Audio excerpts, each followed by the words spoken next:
Thank you very much. Thank you very much. Lieutenant Governor McNally, Speaker Sexton, Speaker Pro Tem Hale, Speaker Pro Tem Dunn, members of the 111th General Assembly, constitutional officers, justices, fellow Tennesseans. It is an honor to be before you once again tonight. Truly an honor.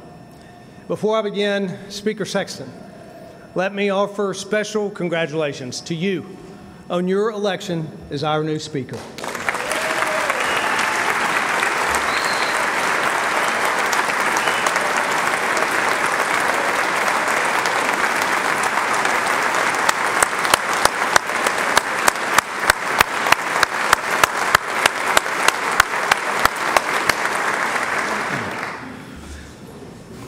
I look forward to working with you, not only in this session, but in the years ahead as we strive to make Tennessee a leader in this country. Last year, I stood before you on this podium, newly inaugurated as the 50th governor of the state of Tennessee, and I had no idea what I was getting myself into. It's been a rewarding year, far more rewarding than I could have ever imagined.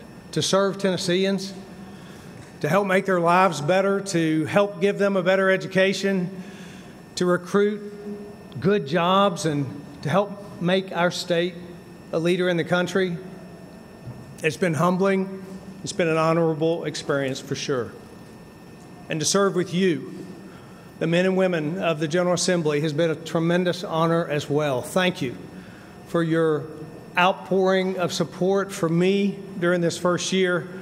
It means an awful lot to me and to Maria.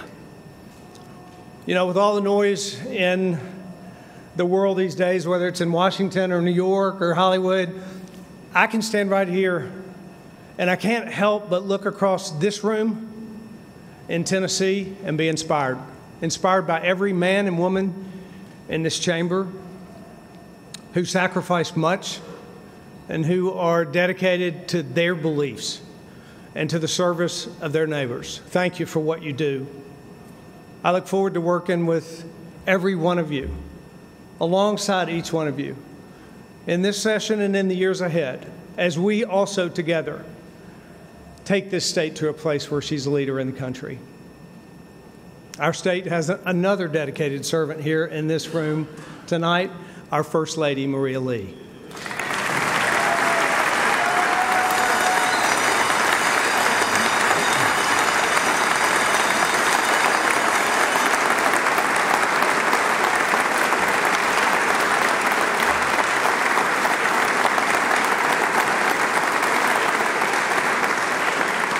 She has been advocating tirelessly in the past year, launching her Tennessee Serves initiative, encouraging her fellow Tennesseans to join her in serving our neighbors.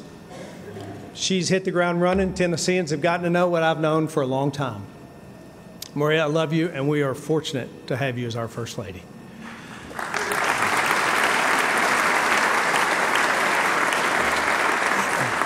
Many of my family members are here as well. Thank you for being here. I'm especially proud that my mom, Ann Lee, is here. You have served me all of my life, and I'm proud that you're here again tonight. Thank you.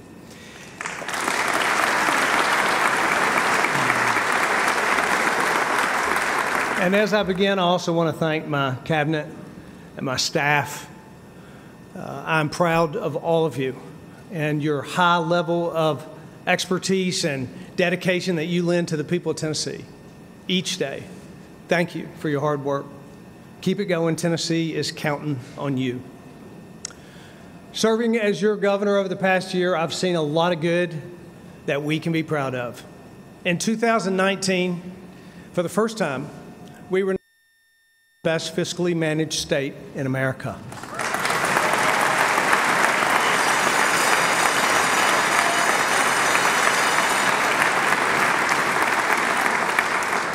We've been named as the best business climate in the country, #1 in the U.S. for advanced industry job growth, the best state for small business growth. In the past year, the state has garnered 108 commitments that created 16,500 jobs and $3.6 billion of capital investment in Tennessee.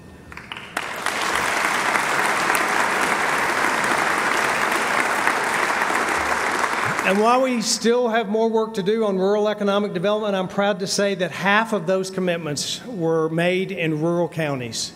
This year, FedEx Logistics, J&J, Pilot.com, Husong, Amazon, Smile Direct, Icy, and dozens of other companies made expansions in or relocations to Tennessee. We're the envy of many states. We're not just being noticed by our fellow southern states, but we're gaining recognition from all across the country. Over the last year, I visited every county in our state for the third time, and every place I went, I saw Tennesseans working to make our state better.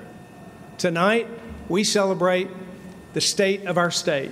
We gather to celebrate that and discuss ways to continue our momentum. But you and I know that the successes that we enjoy belong to the 6.8 million hardworking Tennesseans who sent us here.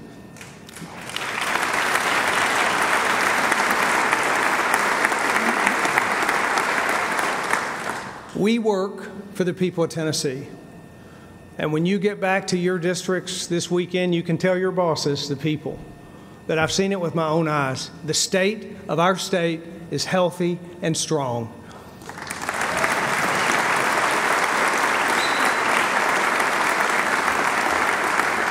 Let's work to keep it that way. I'm proud of what we've accomplished together in this last year. I'm excited about what's to come. We made our kids in our schools safer when we invested $30 million new dollars to support school safety and resource officers. As you know, we launched 2 major school choice initiatives this year as well. Our first independent charter school authorizer will ensure quality oversight and accountability for our state's public charter schools. We created the Tennessee Education Savings Account, which will serve low-income students in districts with the highest number of low-performing schools. Disruption is hard, and sometimes it's controversial, but we can't expect extraordinarily different outcomes without extraordinarily different inputs. So I'm proud of these initiatives, and I'm looking forward to their success. That said, the vast majority of our students are educated in traditional public schools, and the majority of our efforts must remain focused there. Through my travels this year, I've been in dozens of schools across Tennessee, from one end to the other. I always learn something whenever I visit with students, but when I visit with teachers, I'm inspired. In this building, we work hard to develop student-centered education policies, but out there in the classrooms is where it happens. We make law, but teachers make it happen. And no teacher I know does it only for the pay, but we do know that a worker is worthy of their pay. Teaching's a calling. We know it's passion that brings teachers to the classroom, but we also know that our teachers deserve to be paid more for the important work that they do. Last year, I proposed, and you approved, more than $70 million to support increases in teacher salaries. This year, I'm proposing the largest investment in K-12 teacher salaries in Tennessee history. My budget sets aside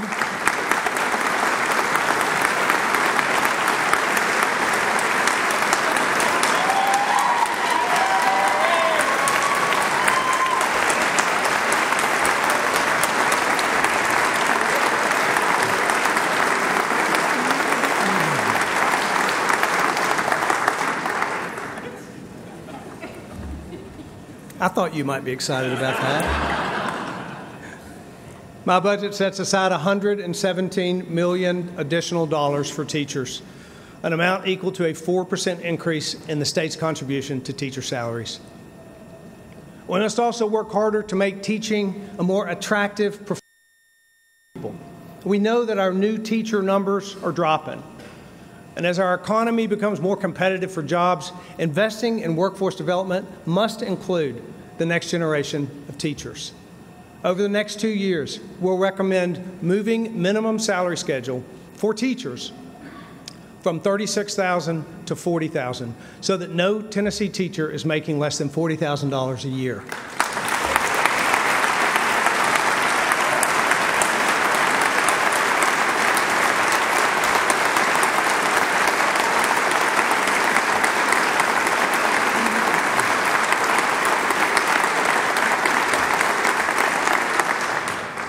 This change to the salary schedule will reward teachers across the state while making the teaching profession even more appealing to young people who are considering the high call of becoming an educator.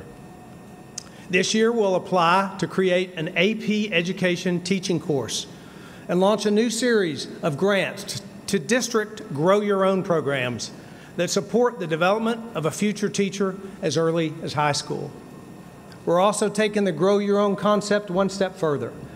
My budget includes $8.5 million to support the launch of the Governor's Teaching Fellowship, an initiative that will, in conjunction with Tennessee Promise, provide a college scholarship for over 1,000 of our best and brightest as they train to become teachers.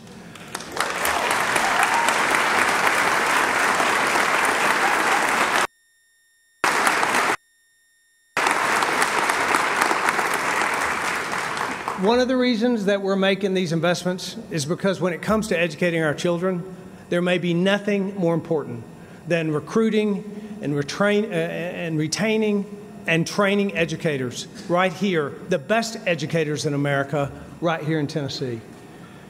To our higher education leaders, I want to thank you for the work that you have put in these last several years to improve how we train the next generation of teachers, but we can't afford to rest on our laurels. That's why our Department of Education will be working much more closely with our schools to ensure that our approach to training teachers is the best in the nation.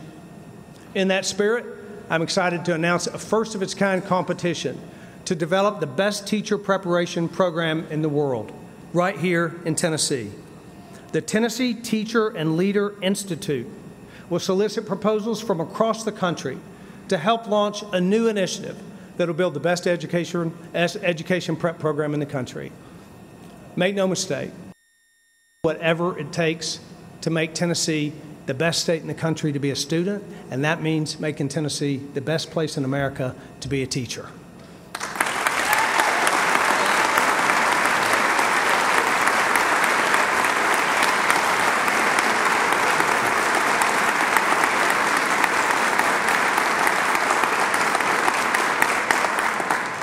That means better pay, as we've said, but it also means better training and professional support so that our teachers can perform at the top of their trade. We're investing $4 million to support professional development opportunities for school leaders and innovative career advancement for our best performing teachers. One thing that we hear as I travel across the state, is that many students arrive at school with a host of personal and family issues that classroom teachers just don't have the bandwidth to handle. It creates a nightmare for a teacher when a student is struggling. They can either stop the learning process for everyone else in the classroom to help that one student, or ignore that student's needs. Indeed, our mental health challenges in school are not just anecdotal. The data supports our concerns. 1 in 5 children has a mental health diagnosis in a given year. 60% of children who receive mental health services do so in school. The youth suicide rate increased 56% in the last decade, making it the second leading cause of death among young people aged 10 to 24. Scores of teachers and principals, as well as our education commissioner, have pleaded for reinforcements from the state to help schools tackle the mental health and other challenges that students bring with them to the classroom. Tonight, that help is on the way. First, we're expanding our outreach capacity of our Department of Mental Health.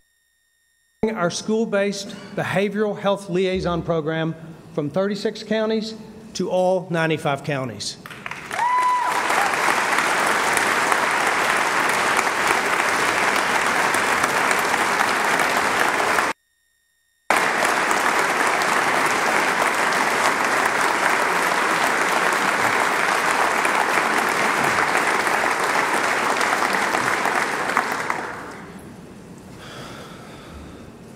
Second, I'm proposing the creation of a new reserve, a K through 12 mental health trust fund, $250 million in one-time funds to support the growth and placement of mental health support services in our most at-risk schools. We will seek private donations to grow this fund over time and use the earnings to make investments in mental health and our education system for years to come. It's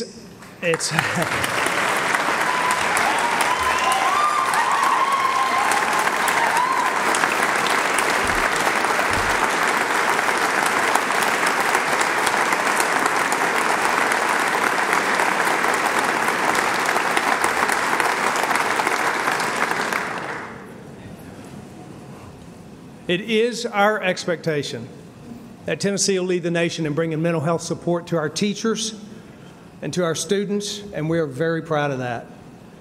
In previous years, we've led the nation in many respects, particularly in our student growth on our NAEP scores, and that achievement is due to the hard work of many in this room, as well as the leaders who've gone before us and our hardworking teachers.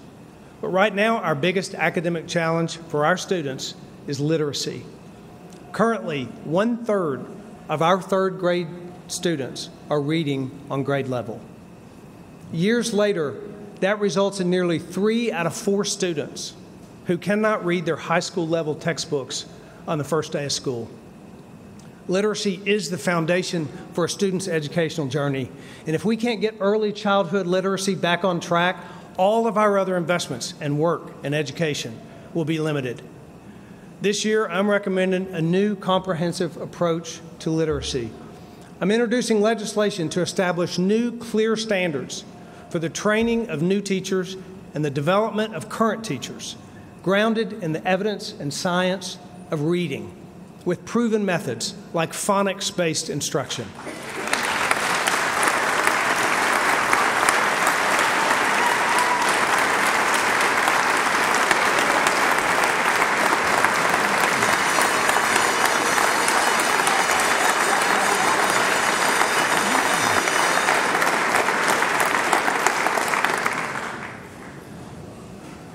We will ensure adequate supports and interventions for students before they reach the critical third grade milestone. But moving the needle on early childhood literacy is more than just talk. That's why I'm also proposing an additional investment of $70 million to make sure that teachers have what they need to accomplish the task at hand. It's a partnership with districts that will include improved materials, ongoing professional development, and high-quality instructional tools for teachers in the classroom. Fully funding the BEP growth, 4% teacher raises, Tennessee Teacher and Leader Institute, records investment in teacher recruitment, professional development, literacy training, and the K-12 Mental Health Trust Fund. Our total new dollars invested in the future of public education in the coming fiscal year will equal more than $600 million.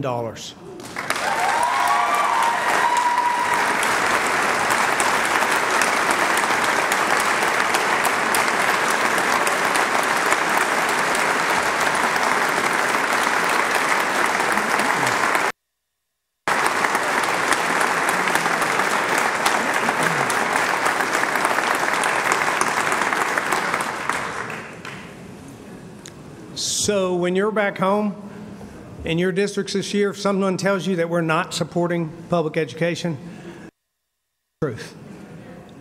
We're making these changes. We're making these changes and these investments because we want our public schools to be excellent. Well, how will we know if we're succeeding?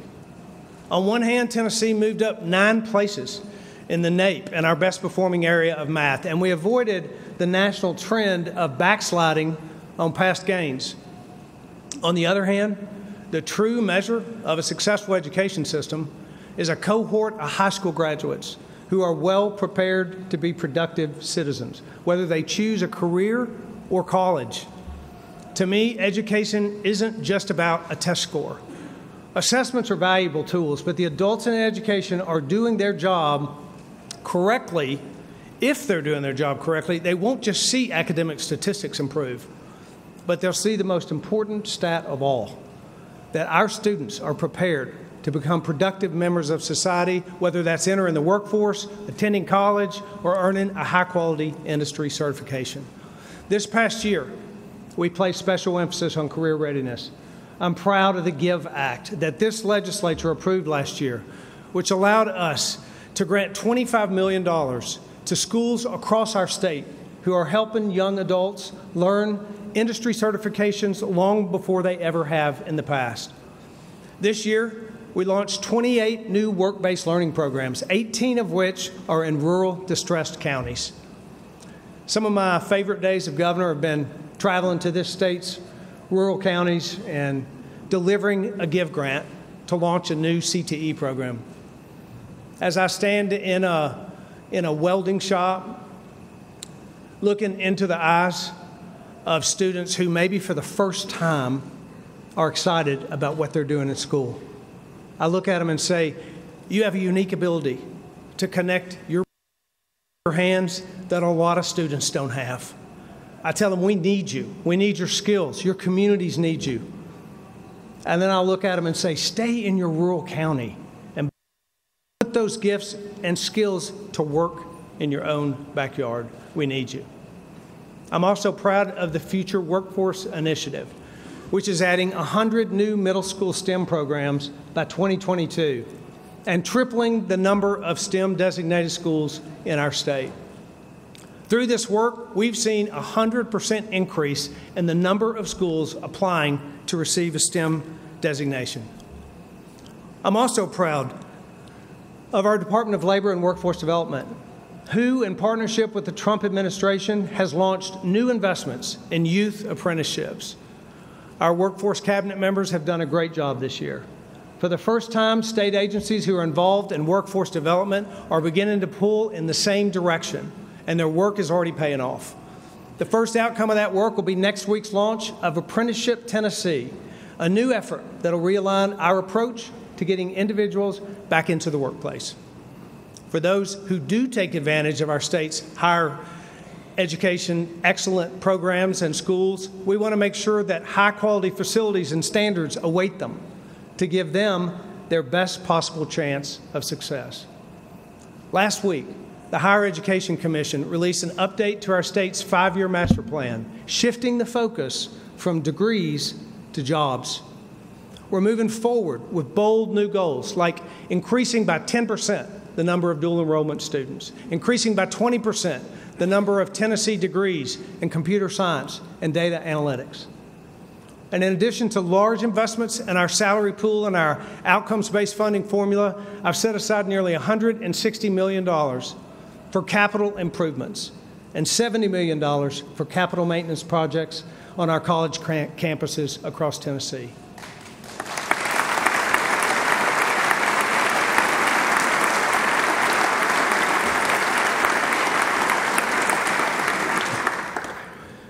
For the time being, we must continue to produce highly skilled workers as fast as we can on whatever track we can so that we keep feeding the tremendous job growth that we've seen across Tennessee.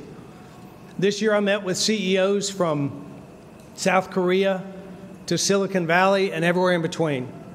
CEOs that are looking to invest in Tennessee because of our low-tax, conservative approach to government that we've developed. As I mentioned, more than 16,000 jobs have been created in Tennessee over the last year, but too few of them have been in our distressed and at-risk counties. That's why I've instructed the Department of Economic and Community Development to raise the stakes when it comes to recruiting industry to rural areas. I've directed ECD to restructure our incentive packages to companies considering locating in our 15 distressed counties and our 24 at-risk counties. And speaking of our 15 distressed counties, we have tonight with us the mayors of those distressed counties. Would you please stand and be recognized?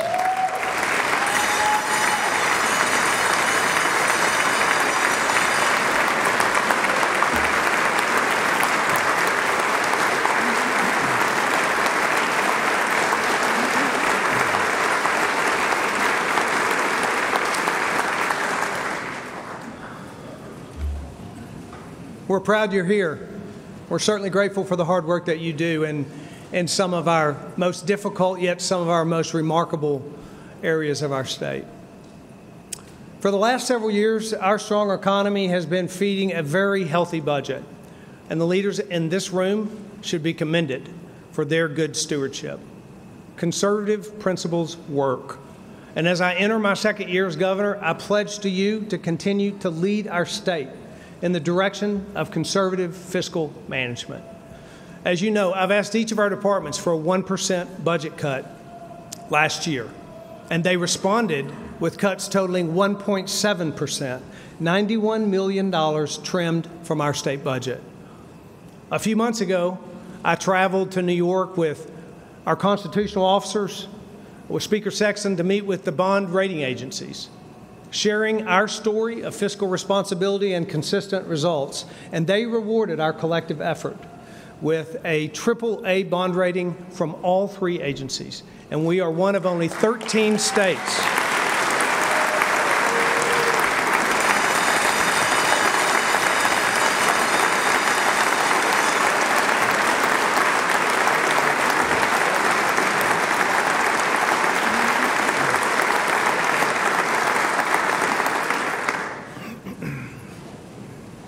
We are one of only 13 states to achieve that.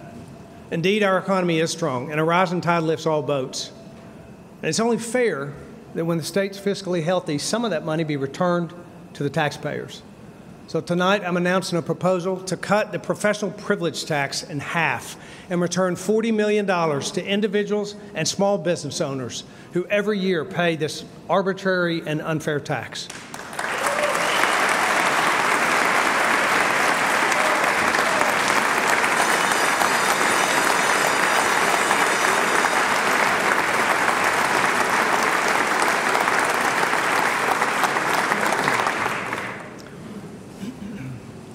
Indeed, the state is seeing strong economic times, but many of our local governments are struggling financially. And we certainly don't want to see local tax increases. In many of the counties that I've visited throughout the past year, community leaders always tell me about a particular project or an initiative that could transform their county if only they could find the funding. And certainly on many levels, local government knows better than we do how to direct resources. And for that reason, my budget proposal recommends $100 million for local government grants to be divided among every county and every municipality across our state.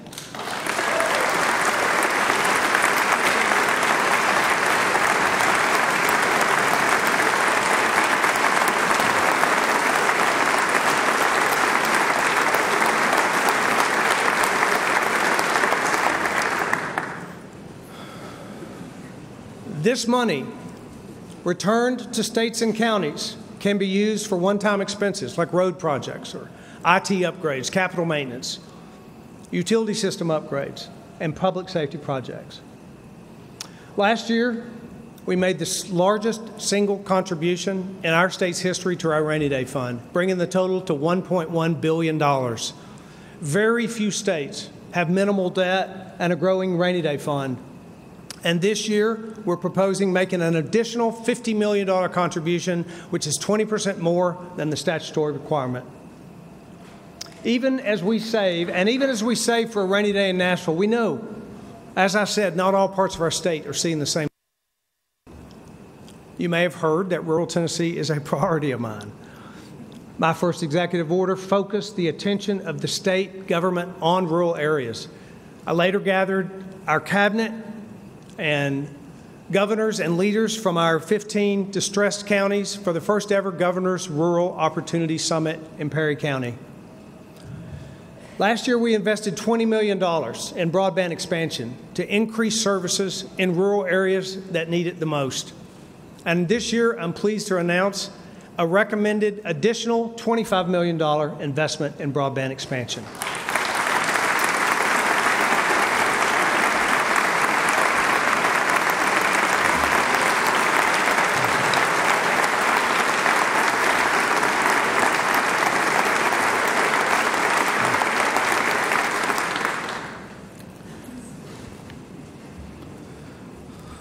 Maria, this might be the year we get broadband at the farm.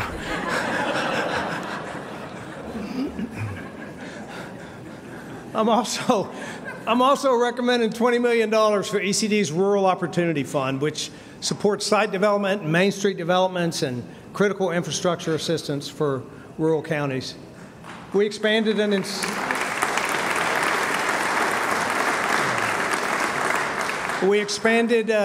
incentive program in Tennessee medical schools that'll grow primary care doctors locating in rural communities, and this year we plan to do even more for rural Tennessee. We're adding more than $4 million. We'll add more than $4 million for payment increases to rural health clinics and expanding access to dental care through the Department of Health and a new public-private partnership with Smile Tennessee. We're adding $7 million to the Ag Enhancement Program and an additional $2 million for UT Extension agents in distressed rural counties.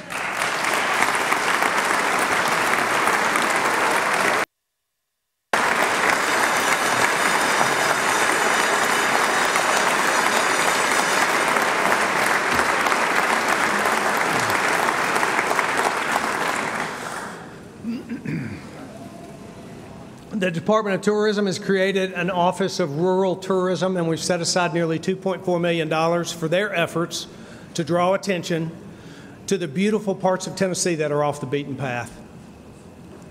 We're making all these investments because, as our state's elected leaders, we must remain aware of serving every part and every person of our state.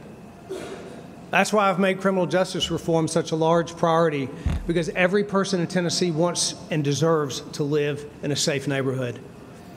When properly implemented, criminal justice reform saves taxpayer dollars. It shrinks the size of government. It properly punishes wrongdoers, and it makes our communities safer. Last year, we gave correctional officers a long overdue pay raise to make Tennessee more competitive with other states. We added basic education and CTE options for inmates on a path to reentry so that they would be better prepared for life on the outside. This legislature passed each of our proposals last year, and I'm proud to bring again proposals. First and foremost, we must be tough on crime. Last year, we cracked down on fentanyl traffickers. And this year, I propose increasing the criminal penalties associated with the theft of a firearm. I'm proposing increasing penalties associated with reckless endangerment of a police officer or a first responder.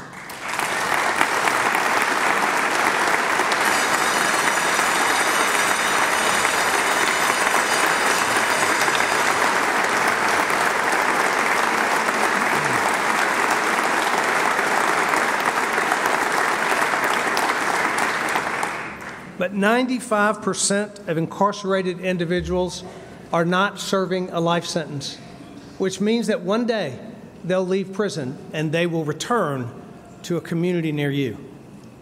It's in the best interest of your family and your community that those individuals be prepared to make that reentry successfully instead of returning to a life of crime. Our Criminal Justice Investment Task Force recently issued 23 recommendations on how we can improve in these areas. 8 legislators in this room and many other Tennesseans who gave their time and energy to developing these thoughtful recommendations. This year, based on those recommendations, I plan to propose legislation that will improve our probation and parole system. First, we want to expand recovery courts so that veterans and those struggling with addiction or mental health challenges will have access to specialized supervision.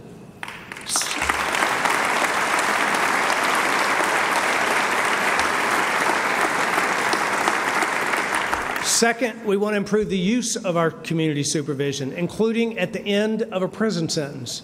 Nearly 40% of those leaving our prisons do so with no oversight.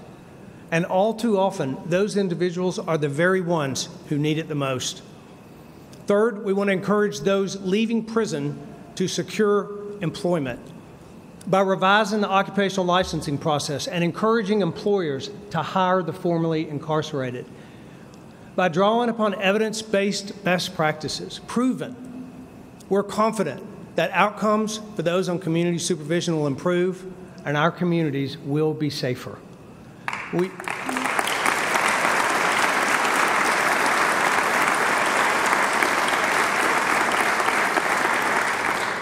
need to be sure that these individuals are prepared to reenter society and not reenter prison. Another way that we're preparing individuals to leave prison is through the recently created Volunteer Mentorship Initiative.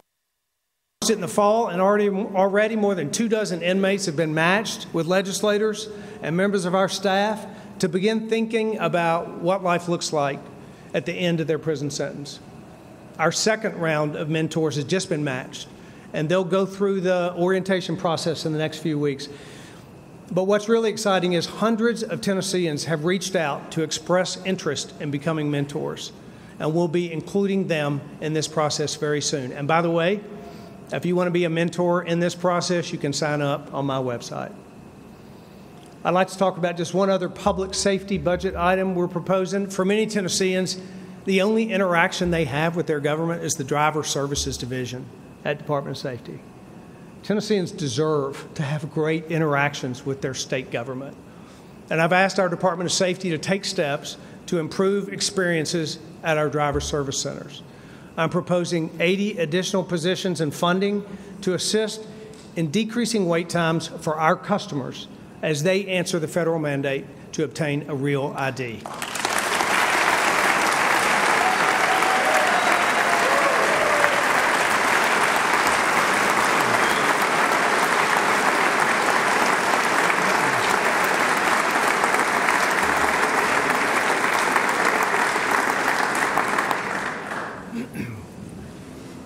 Another issue that impacts every single person in this state is health care.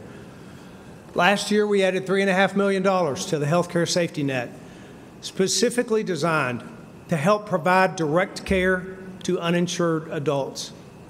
This year, I'm proposing an additional $6.5 million recurring dollars to the resulting $17 million in total annual funding will be the highest of any year since the program was started in 2005.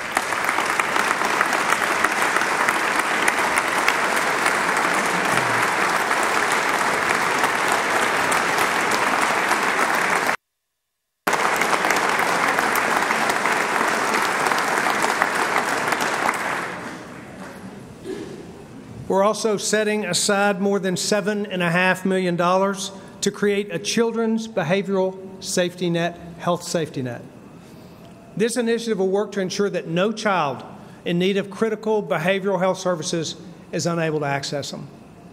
Solving our health care challenges requires more than just increased funding. We're going to have to be innovative and thoughtful as well.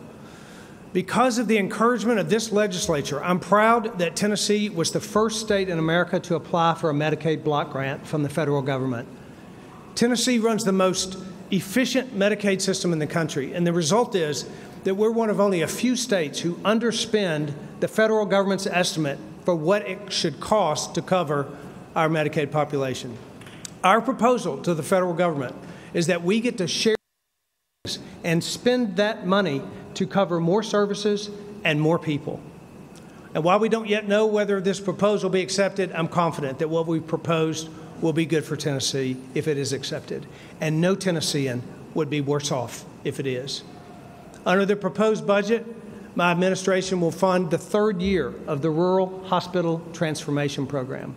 And this time next year, we'll be in a position to consider recommendations from the Healthcare Modernization Task Force. Throughout this year, Commissioner McWhorter has held multiple listening sessions across the state to better understand the concerns and priorities of patients, providers, and payers. Building on that foundation, they're moving ahead to find innovative solutions, to find ways that our state can better provide access to quality health care that all Tennesseans can afford. Why is it that we would make these investments in education, criminal justice, and health care? Because each of these items helps us build what we're really going after, free and thriving citizens within healthy families and communities. I'm proud that under our proposal, Tennessee would become the first state in America to offer 12 weeks of paid family leave to eligible state employees who experience a significant life event.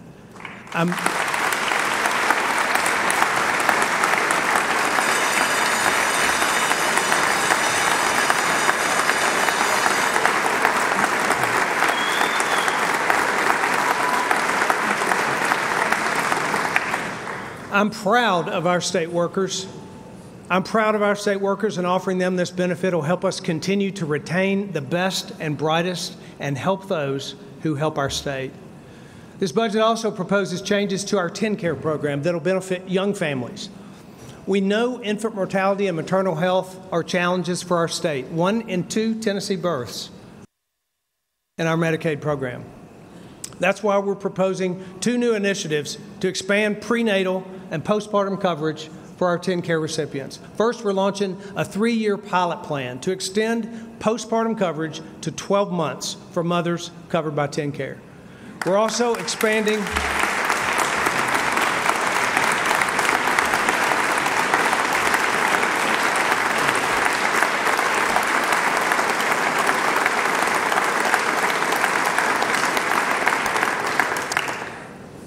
expanding preventative dental services to mothers on TennCare. My proposal would provide dental and oral benefits to pregnant women who don't currently receive dental benefits during the time of pregnancy through 60 days post-delivery. This will support improved health outcomes and save dollars for both mother and child.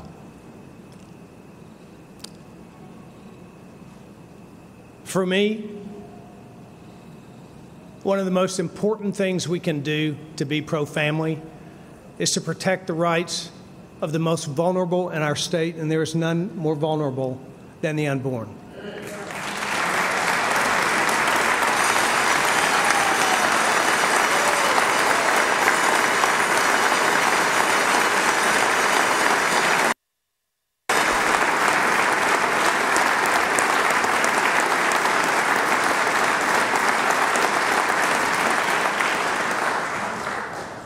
I've proposed legislation that would defend and protect the life of an unborn baby from the time their heartbeat can be detected. I want to share a personal story that has strengthened my resolve in this very important subject. A few months ago, my son and his wife had identical twin baby girls, delivered months before they were due, at a time when most babies their size would still be in their mother's womb. When I walked into the neonatal intensive care unit and I stared with wonder at a 1-pound, 5-ounce baby girl with tubes and cords and monitors fighting for her life, as I watched little Annie, I was reminded once again that every life is precious. Every life is precious.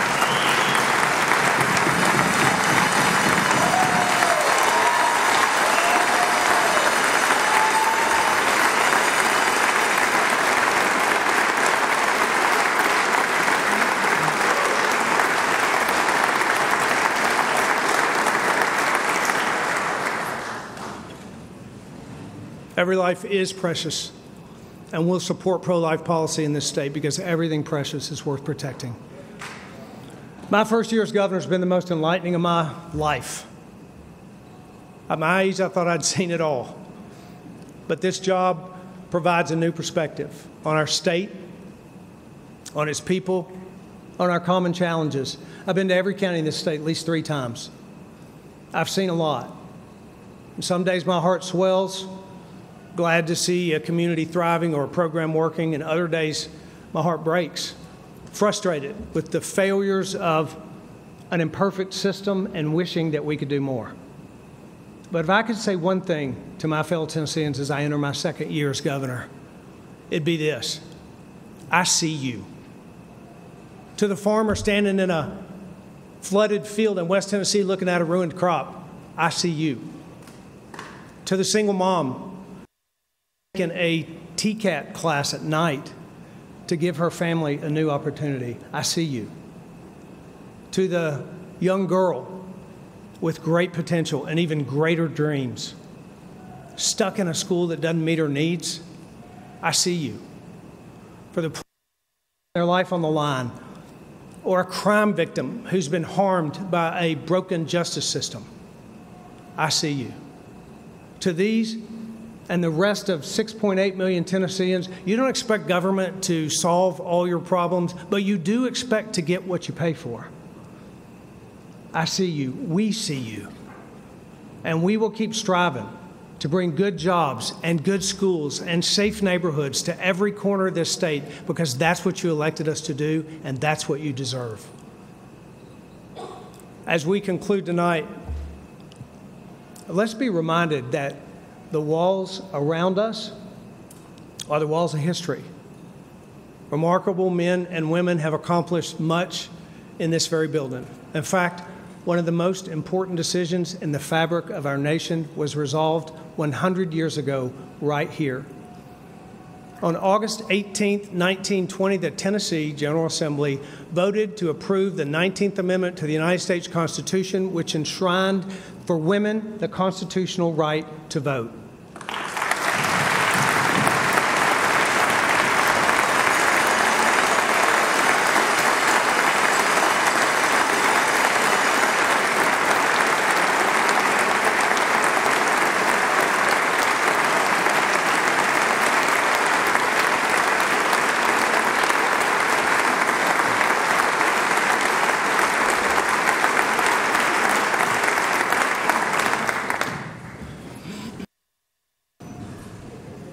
Even then, 100 years ago, Tennessee was leading the nation, casting the deciding vote in that revolutionary decision. In this very chamber, the course of American history was changed. I mentioned that earlier, much of our success is owed to those who've come before us. Many of those trailblazers are women.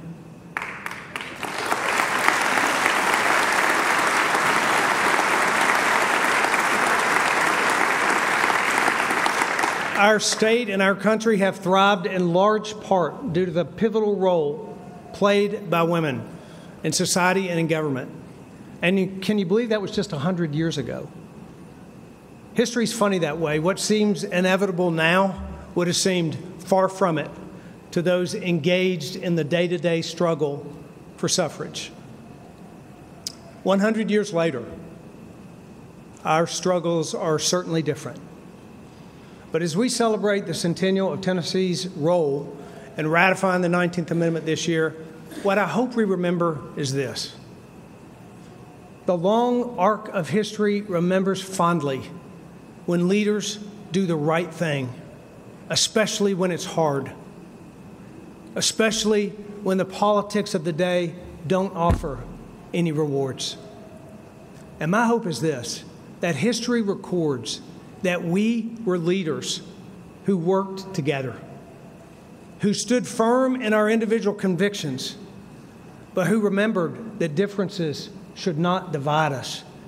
Rather, they challenge us to take the harder, higher road of understanding, of respect, and of common purpose.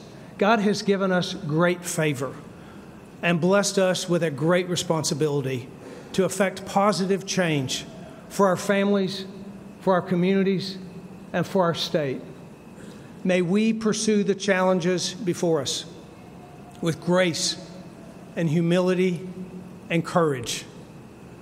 Some 6.8 million Tennesseans are counting on us to do just that. Let's make them proud. Thank you, and God bless the great state of Tennessee.